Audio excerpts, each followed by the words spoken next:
My name is Yongyuth Yuthavong, and I am a scientist, and I've been working in science almost all my life. Sometimes I'm induced to do other things such as policy, administration, and even politics. Thank you so much for joining me. Science, policy making, and politics, how are they related to each other? It may be due to my nature, but I think everyone is the same in that I have both a narrow and a broad interest. The narrow interest took me to science. I studied chemistry, but then the broad interest, took me to all sorts of things. I like to talk with people on policy of countries, on international politics, and so on. When I was applying for a place in a university, I was interviewed. I applied for a place in chemistry, and after the interview, I was furious. The interviewer said, "You're more suitable to study general science." So I thought, general science? I want to be a chemist.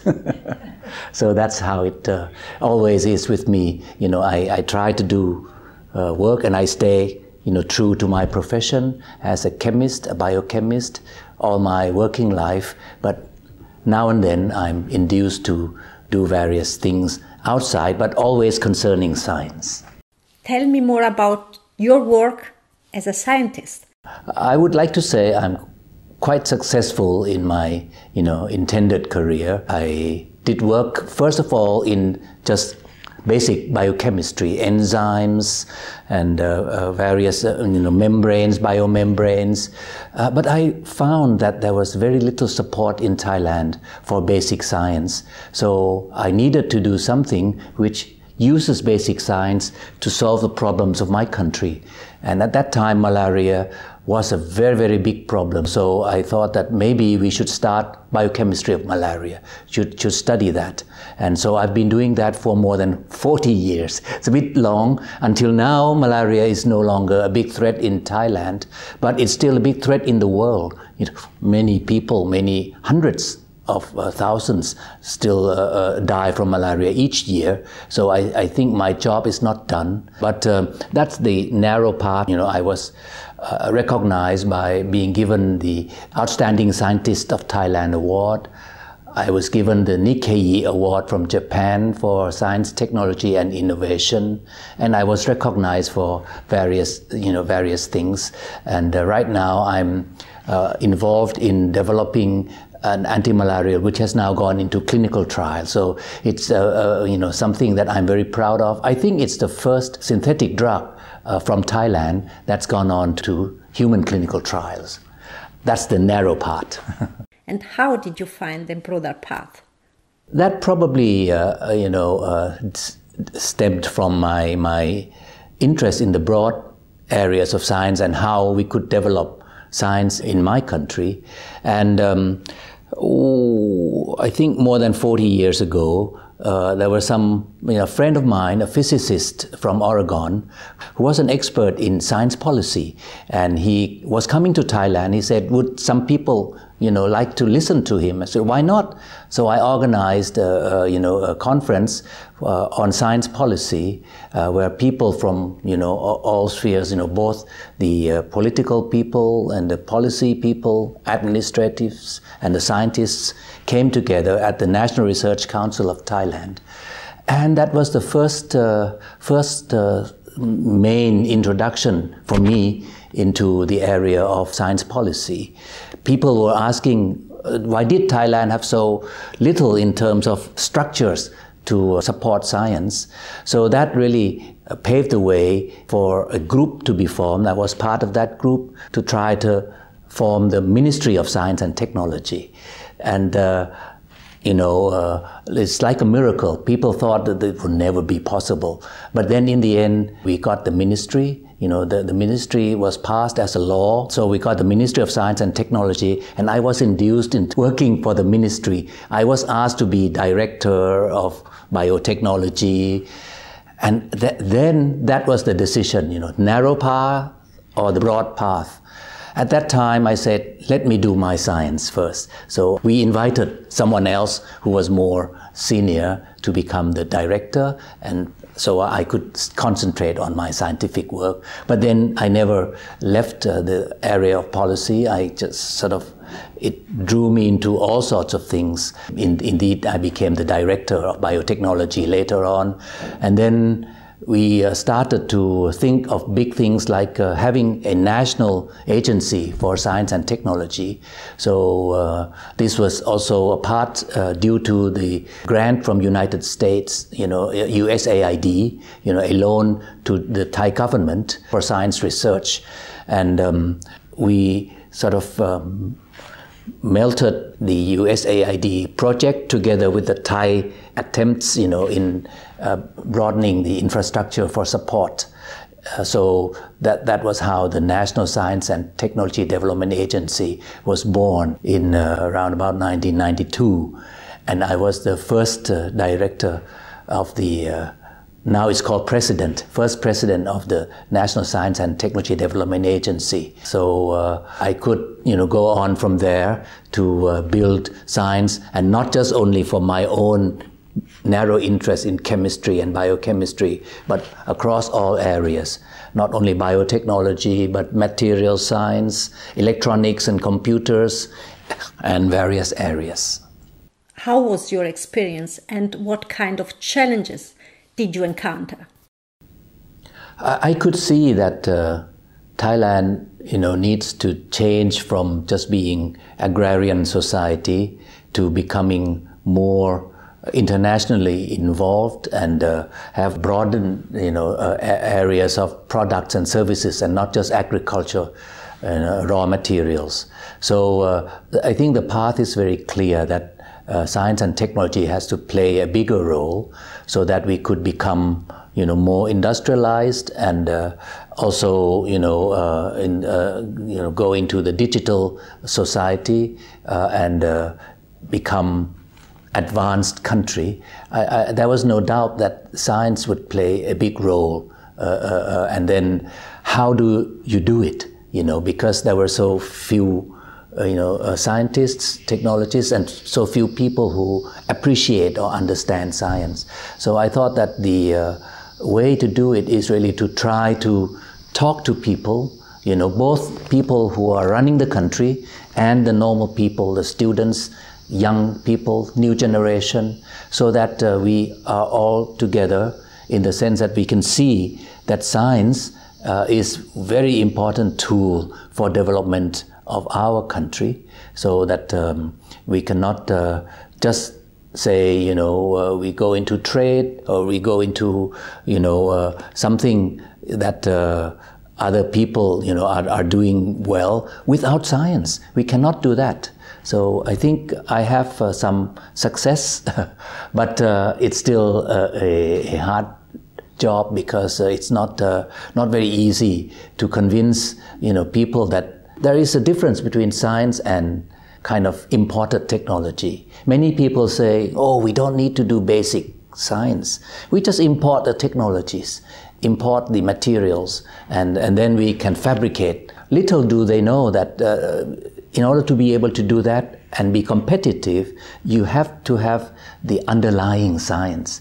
You have to have knowledge in order to know even how to import, what kind of things or knowledge or products to import, and how would you integrate it into products, and finally, how do you make the whole products yourselves? These all concern science as the kind of basic infrastructure. And then from science would come the technology, would come innovation, and then what I call the development. Of course, development cannot come just from science alone, but it needs things like economics, business, people who are, into various areas, design, and so on. So it's a bigger world, but science has a big role in it. And then if we do things correctly, then maybe we will have sustainable development, and not just fleeting development, not just kind of like a flash in the pan and then it's gone. So that gave me an idea to write a book called The Sparks from the Spirit. Sparks from the Spirit. What is it about? sparks from the spirit. The spirit is a spirit of science that I've been talking about, that I think everyone has right from childhood, but maybe we lose that spirit as we grow older because there are other distractions. But for some people, for scientists and the inventors and so on, that spirit is never gone. It's always with them, so they can help. They're kind of like the core of an onion, so they can help, to bring about technologies and innovations. And other people, can then help together to lead to what's called development, very broad areas. For example, the Green Revolution of the 1960s, that was an example of development that came from science of agriculture, from the science of biology, but also from various areas, in broader areas, in agriculture, in farming, in, politics and various things that help to bring about water resource management and so on. So it helped to bring about the agricultural, the Green Revolution of 1960s. But that was not sustainable. Even the Green Revolution, it was big but not sustainable because it was too resource intensive. So it required a lot of water and required well-educated farmers and so on. And also it ignores another green factor, and that is the environmental factor. So now there is a kind of evergreen, I would say evergreen development, where you take all these things that you forgot to take into account in the 60s, now bring them together, and hopefully this will go towards sustainable development. So this is a part of the sustainable development movement that we're having right now, that the UN is really calling for, and we hope to achieve by 2030, all the 17 goals of sustainable development.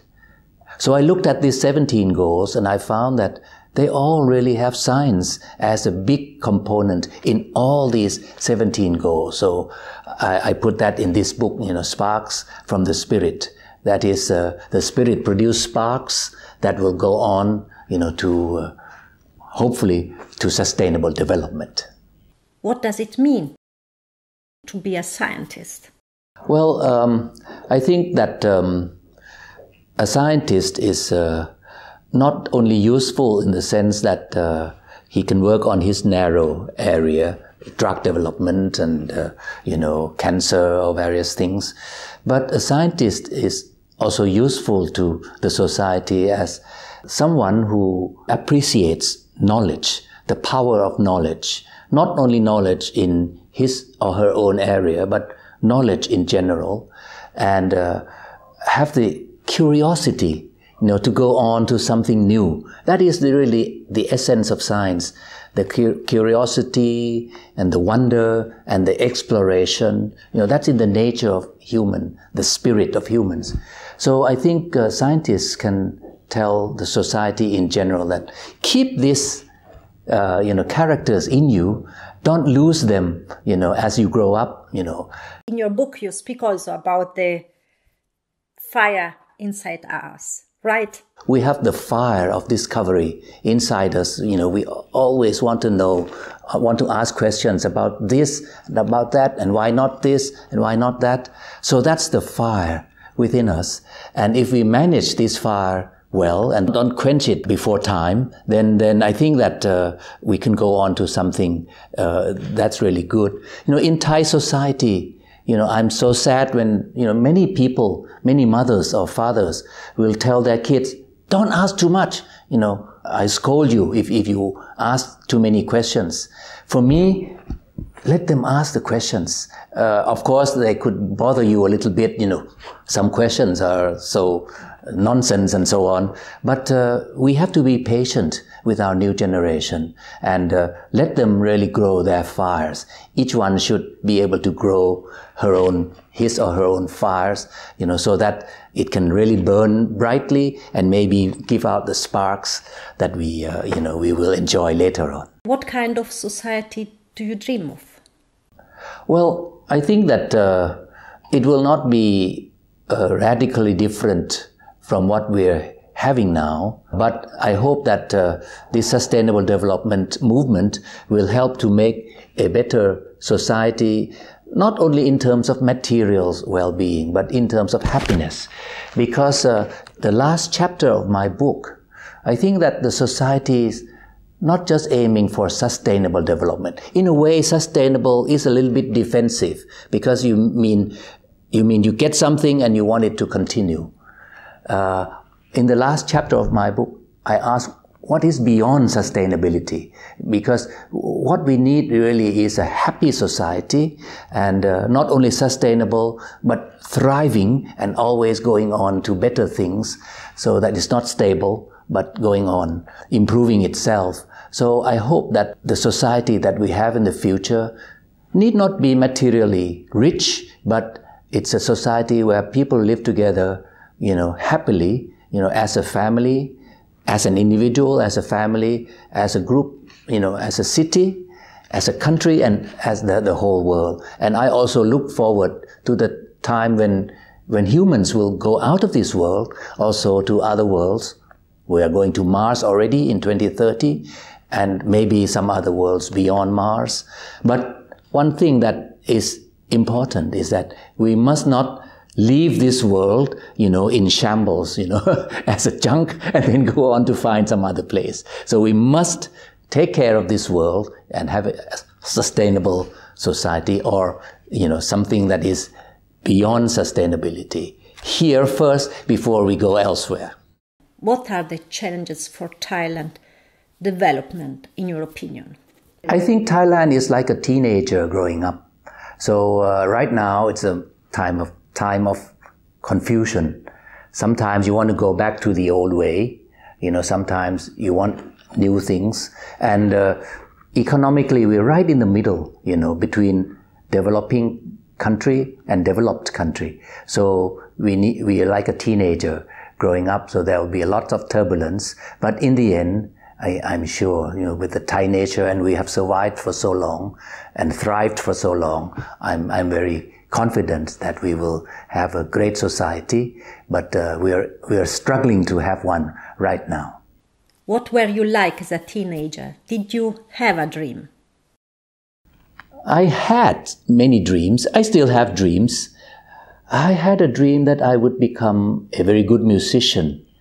And one day my friend said, hey, let's go and practice violin, learn some violin. So I went with them, two of my friends, 1 year, but it was too late, it was last year of my school. So I did get something to play, when no one's home and no one hearing. But that really kind of, it's a dream unfulfilled. I also have a dream in terms of literature and drama that I would like to follow very much. Here, my dream is a little bit fulfilled because I found a wife who's a dramatist. So she's kind of fulfills one part of my life, that she's from the art side, I'm from the science side, so we can live together. So conflicts now and then, of course, but well, everyone has that. So I still have dreams, maybe if I could start life all over again, what profession would I choose? What dreams would I follow? In the end, I sort of fell on science again. I think would be science, probably another type of science, and not just chemistry and molecular biology, because I know a lot of it already. Maybe some other types of science, or maybe economics, Probably economics is a very good. And why economics? Because it tells you about the human conditions. It tells you about human wants, and how do we go about to satisfy those wants, and how do we live with other people, because there's always limited resources. So how do you share those resources, and how do you develop the resources? So economics is an interesting subject. I refused to study it in my childhood because my uncle was such a big economist, and I thought, oh, I would never match him, so I didn't do this. There was a scholarship for me. My uncle said, you can sit in this scholarship exam, but I didn't. I chose science. Is there somebody who inspired or inspires you in a special way? Well, I was just saying my uncle. My uncle was the longest serving governor of the Bank of Thailand, Dr. Poi Ung Pakon. And he really was responsible for the change of politics as well, because he was the one who took up, the call of democracy, when there was a kind of a dictatorship and so on. So my uncle was a kind of a very, in fact, I talked about him in the introduction to my book, that he's a kind of a leading light for me. And other heroes for me, there's Professor Paul Boyer, who was my mentor in University of California at Los Angeles. He really started off my research career. And of course, my mother, my mother's, my father died when I was very young. My mother had very little education, and yet she brought up 4 kids, in fact 5, she adopted 1 more, 5 kids, with very little education. She had very little education, but she was reading all the time, reading her books, and she managed to bring up 5 kids, going through very good schools. And so just by being a tailor, she was making the women's dresses. She was so famous because she made such good dresses at very good prices. So these are my heroes, my mother, my uncle, my teacher. Yeah, another teacher was Professor Stang Mongkonsuk, who induced me into the world of science, when I was just going on to university. I was a medical student, and he told me, "You're not suited for medicine, you're more suited for science." And I believed him. Indeed, sometimes we take the right path because of a teacher. But what is life about, in your opinion? I ask myself all the time. Sometimes it seems like meaningless, although in Buddhism, life is about going on, from one to the next, to the next, to the next, until you reach nirvana, kind of the end of life as we know it. But for me, I think that although I'm a Buddhist by nominally, I think that my own life will just disappear, just like when I dream. When I start to dream, that's like a life starting when I start to dream. But when I wake up, the dream is gone. So that dream, that life is gone. So I think when I die, it's just like my dream is over. So it will disappear, I guess. So that's a kind of maybe a pessimistic way of looking at things, but I think that's the way. If there's a good thing, and it is that for the people who are still dreaming, we're dreaming together, at least, part of what I did, would be legacy, for them to go on later. But I would be finished. And where does your great passion come from? I often talk about passion. I think we need it, really. It really enriches your life, and it's like a motor that drives you. You cannot go on without some kind of passion. So I don't know where the passion came from, but I think it's something that's both inside you and also given to you from the outside world. I have been fortunate, perhaps by going to a good school, having a good family, so that really, kind of maintains my fire or my passion. And I liked reading so much when I was young and so on. So that gave me, I kind of the fuel to go on with various things. So I'm passionate about science in general, not just chemistry, but science in general. I'm passionate about it because it really is something that allows you to go into all sorts of areas, without fear. You can really say, you can be confident. Science gives you confidence to explore everything, and not just science, everything at all. So I think that is the main source, of my passion. It's really the science that drives me. But as I said, come back to the beginning, not just science, because science is just, after all, it's just one area of human activity. And if you just, concentrated only in science, then you you can achieve something, but you will not be able to see the bigger world. And that's a pity. Thank you so much. Thank you so much for this conversation. Thank you. And thank you for listening. Thank you for watching. Thank you for sharing. Keep wondering, and see you next time again. Bye and ciao.